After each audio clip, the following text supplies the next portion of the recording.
ESPN has fired a huge number of its people. The sports channel's audience reacted by turning off his television in disgust.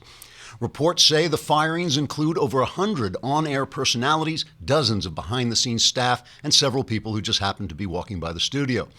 ESPN will also be changing its slogan from the worldwide leader in sports to offices for rent plus memorabilia cheap. The firings come after many viewers complained that the sports channel had become overly political and left-wing. For some reason, the audience didn't seem to enjoy having their political opinions denigrated by a group of men who never managed to do anything more with their lives than comment on other people's sporting achievements. But ESPN President Skip Dunderhead said politics had nothing to do with the drop in audience. He told reporters, quote, "I'm sure our viewers love to have us explain to them how ignorant and racist they are. I'm sure they wouldn't want us to just give them the game scores and then shut the hell up. That wouldn't make any sense," unquote. ESPN commentator Jockey Clueless, host of the weekly show Basketball Roundup Donald Trump Stinks, says he can't understand why his audience plummeted to 17 people after the episode entitled LeBron James Discusses How Much I Think Donald Trump Stinks. Jockey issued a statement saying, quote, "It has been a deep honor to serve the audience of ESPN by telling them what a crappy president they elected because they're such a bunch of ill-educated slobs. If I've brought even a little joy into the lives of the fascist Trump-sucking scum who used to watch this channel, I feel my time here has been well spent," unquote. Another ESPN show host, Chip Hateful, says he was totally taken aback by his firing and by the cancellation of his football show, Hey Football Players, Stop Praying There Is No God. In a farewell statement at the end of the final episode, Chip said, quote, "I know many of you appreciated what a valuable service I provided by debunking your deeply held faith with the light of my superior wisdom. I'm sure it was obvious to you that a man who can recite the entire roster of the 1957 Cleveland Browns should be your go-to guide on the big theological questions. Every week I tried to bring you at least one more example of how praying doesn't change anything. After all, if there really were a God, then he would have given me talent and athleticism instead of making me a 5'7" nebbish who never got picked for the team in school unless the teacher said everyone had to play," unquote. I know we here at the Andrew Klavan Show will sorely miss having our beliefs ridiculed by the ESPN lineup, and we can only say to all those who are fired, we're sorry to see you go, and stay out. Trigger warning, I'm Andrew Klavan, and this is The Andrew Klavan Show. I feel hunky-dunky, life is tickety-boo. Birds are winging, also singing hunky-dunky-doo. Ship-shape, tipsy-topsy, the world is zippity-zing. It's a wonderful day, hurrah, hooray! It makes me want to sing. Oh, hurrah, hooray! Oh, hooray, hurrah! I'm falling asleep here. I just got off a plane from Cleveland, Ohio. I was speaking at Oberlin College, the heart of liberal darkness. And I came from the plane. I had to wake up at 4 in the morning, got on the plane, did the show prep on the plane, and I'm driving here. So I'm eating on the air. I'll be eating little crackers. I haven't had anything to eat. And luckily, though, I do have something good to tell you about Movement watches. Now, it's called Movement, but it's MVMT. They just left out the letters, but they may turn up in the wash. I'm not sure. MVMT, Movement watches. This was created by two guys who are just like me. They liked fine watches. I love fine watches. I love fine timepieces. But something in me, and you know, there's things I'm not cheap about, but something in me just does not want to plunk down $1 million for a fancy watch. So Movement watches, they realized that online they could bring down their prices, but sell fashionable, beautiful watches that really work well. And they have already sold, they've only just gotten started, and they've already sold over 1 million watches to customers in 160 plus countries around the world. Go on their website, really, check it out, movementwatches.com, and you'll see it's easy to use. The watches start at $95. I mean, I have one. They're beautiful. They're really nice to look at. At a department store, this stuff would cost you $400 to $500, and these start at $95. They have really nice, classic, smooth designs, a little bit like maybe Movado or something like that. Over 1 million watches sold in over 160 copies, and You can get 15% off today with free shipping and free returns by going to mvmtwatches.com/Andrew. Put in my name so they know we sent you, and they will continue to advertise with us, and we'll continue to be here. This watch has a really clean design. It's been getting compliments ever since I put it on everywhere I go. My wife loves it. It's really great. Now is the time to step up your watch game at mvmtwatches.com/Andrew for 15% off today. Join the movement. All right, I have got to talk about this Oberlin experience. I really do. I mean, because Shapiro does this all the time, and the reason I don't do it, I get a lot of offers to speak, but I'm so absent-minded that they come in and I'm writing all the time, and I just don't answer them, you know? So the other day, this is true. I said to Shapiro, what do I do about this? Because you're always talking. I feel like I owe it to people to kind of go out.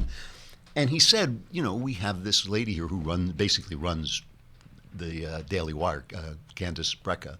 She, basically we would all just sink into the sea without Candace, you know. He said, you know, ask Candace and she will take care of your speaking engagements. So this was the first one I got to her, and it went, you know, I went off to Oberlin, not even thinking there would be any trouble because I'm such a lovely person. Who would it bother me, you know? It's like, so, you know, now this is nothing. Obviously, this is nothing like what's happening at Berkeley. The situation at Berkeley is getting worse and worse. Ann Coulter had to cancel her show because they were threatening violence, and the campus police, and this is really shameful. The campus police said they just wouldn't do anything about it. Unless a life was in danger, they were just not going to stop these rioters, these thugs, this mob from shutting down free speech. Anne had been invited, and finally YAF, the Young American Foundation, we love them, but they just felt that the safety of people was more important than backing Anne's play. Anne was going to show up anywhere. They pulled out. Anne's angry about it, but she left. But now Gavin MacLeod, who has gone full alt-right, basically, he runs this group called the Proud Boys. Not a name I like very much, Proud Boys, when they call themselves Western chauvinists, okay? Western chauvinists. So we won't parse that. We'll just take them at their word. They're Western chauvinists. They believe in the West. I believe in the West. And they're saying that they're going to go with a contingent of large, you know, Western chauvinists, I guess, and they're going to face down the left wing. Gavin, isn't that what I call? What do I call him? You said MacLeod. Oh, MacLeod. Sorry, Gavin McInnes. All right, you know, I'm not giving him. I'm not giving credit for leading this movement of rioting alt-right people. Gavin McInnes. Sorry about that. Thank you, J.A. This is, you know, I've just got off the plane. I'm trying to use my words. So Gavin's going out there, and he's going to lead basically another one of these charges for the alt-right, and so they're looking forward to violence with the alt-left, and it's getting worse and worse. This was nothing like that. I mean, this is a very beautiful little college in the middle of Ohio, but a cloud, a pall of political correctness and left-wingism has settled over this thing like the fog in a horror movie, okay? So you meet... I go there, and I'm hosted by the Oberlin Republicans and Conservatives and Libertarian Club. And these guys are hilarious. I mean, they just have this deadpan troll-like sense of, they're like the new millennial trolls, you know. They have this absolutely deadpan sense of humor. They just love to set people off. They put a, you know, they called it the Donald Trump series of lectures. You know? So I was like, has Donald Trump ever been to a lecture? Like why does he get a lecture? But they just do it to make people crazy because everybody else in the college, except these 15 or 20 people, how many ever they are, we're sobbing when Donald Trump won. I mean, this entire college went nuts. And so they put up 300 posters of my adorable face all over campus. Every single one was torn down. Every one was torn down. Yes. And they said they would climb up on chairs to put them, so make them hard to reach, and people would go up and get them. They were defaced. They were, people put, lipstick, drew lipstick on them and marked them as me as transphobic. Which who knew, you know? It's like I'm a little afraid of spiders, but I don't have anything about transsexual people, and they were all torn down. And first, I have to mention. I just have to tell you this. They took me on a tour of the campus, And the campus has racially segregated housing. It has a place called A House. The A is for Africa. It is where the black people are housed. I mean, Martin Luther King would weep, okay? I wanted to say to these kids, I mean, to me, these people look like kids, right? I mean, like I'm an ancient figure at this point. I'm the ancient mariner at this point. So, like, I'm looking at these. I just thought, in my generation, people of all colors walked unarmed into phalanxes of Southern racist police holding weapons on them and hoses and running attack dogs on them to get rid of this crap. And you bring it back because you can't associate with, one of the guys in the club was a black guy, and he said he had been banned from A House. So I thought, so this is, and every bathroom is proudly, all genders, and every bathroom gender neutral or whatever. So I haven't been to the bathroom for 3 days, and and so it is this whole thing. You just know what you're dealing with, and the people using the room before me were in training to make sure that everybody could get an abortion. Make sure that access to abortion was right. So those were the people using the room before me, and I came in, and I seriously, I was joking about it a little bit, but I seriously wasn't expecting anything. There were no protests or anything like that. The minute I came in, I could see that there were going to be people who were not there because they agreed with me, which was absolutely fine. I was happy for that to happen. But there were people there who were there to heckle me. And there were especially, I don't know, maybe two, there was definitely two, there were maybe 3 or 4 hecklers, people who actually shouted out while I was speaking. But there were 2 people there who were really kind of trying to start trouble. Like one was this woman who would constantly laugh out loud, this big hysterical laugh, until one of the audience members turned around and told her to shut up. And the other guy was this guy with some kind of, he was obviously gay and had some kind of gender thing going on. He was weirdly dressed, and he would just shout out from time to time. And, I wanted to say to him, you think people don't like you because you're gay, but they probably don't like you because you're an ill-bred lout, But, I didn't do that. I'm not, I'm not Shapiro. I'm not out to attack people. I actually am out to talk to people and try and convince people. Our makeup lady, Taylor Payne, today joked that I'm what Shapiro would look like if he ate a Snickers bar. So all I would do is I would say to them repeatedly whenever they would stop, I hear you're angry, but I'm here to talk to you, and I'm going to give this speech, and then afterwards I will answer any question you have. I will debate you. I'll talk to you at any length you want. And here's the interesting thing, okay? There were a lot of lovely left-wing kids, students in this place, who waited their turn, listened to what I had to say, and then got up and asked me questions. They asked me questions at the Q&A. They stood after the show and they lined up and asked me questions, face to face. They were absolutely, well-mannered, charming, intelligent young people. All the hecklers, the minute I stopped talking, ran for the door. They all ran out. Not one of them had the guts. Not one of them had the guts to stay and ask a question and engage in actual debate. And a couple of thoughts come to me. One is, I seriously believe that some of these people who do this stuff are mentally ill. I'm not going to say anything about all transgender people. I know of transgender people who seem to live pretty well-regulated lives.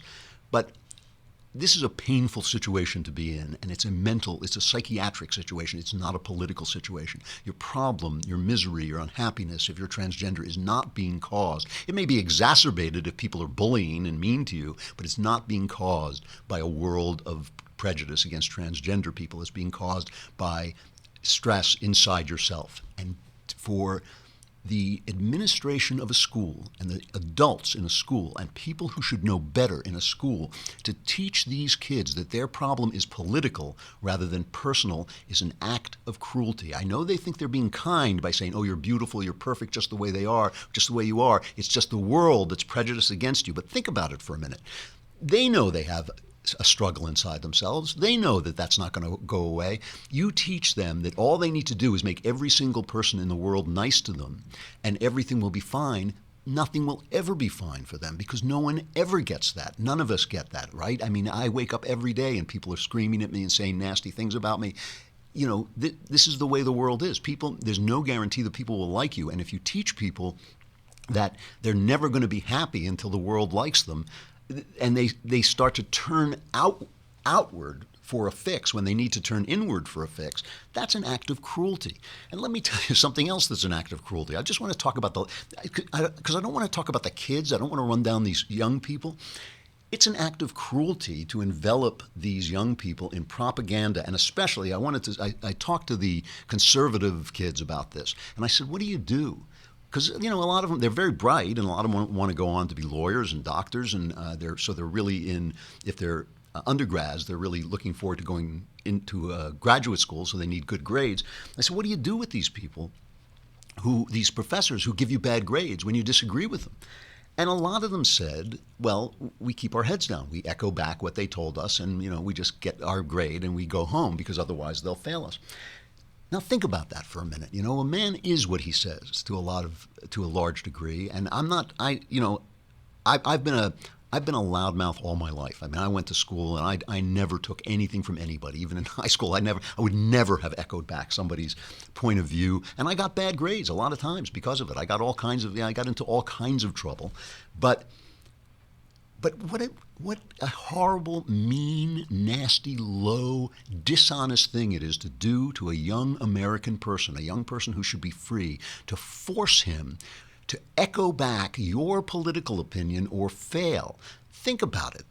What's that? That's like like living under tyranny. That's like living in the Soviet Union, where you have to have this inner life that is telling you the truth because you don't want to lose yourself completely, while your outer life is continually a mask. I got to stop here and say goodbye to Facebook and YouTube, but come over to thedailywire.com. You missed having your questions in the mailbag yesterday, but you could have had you subscribed for just a lousy $8 a month and do it. What are we giving away? We're giving away the Arroyo. Come on, you can have the DVD of Arroyo if you subscribe for a year, and you can ask questions in the mailbag, and you get Shapiro too.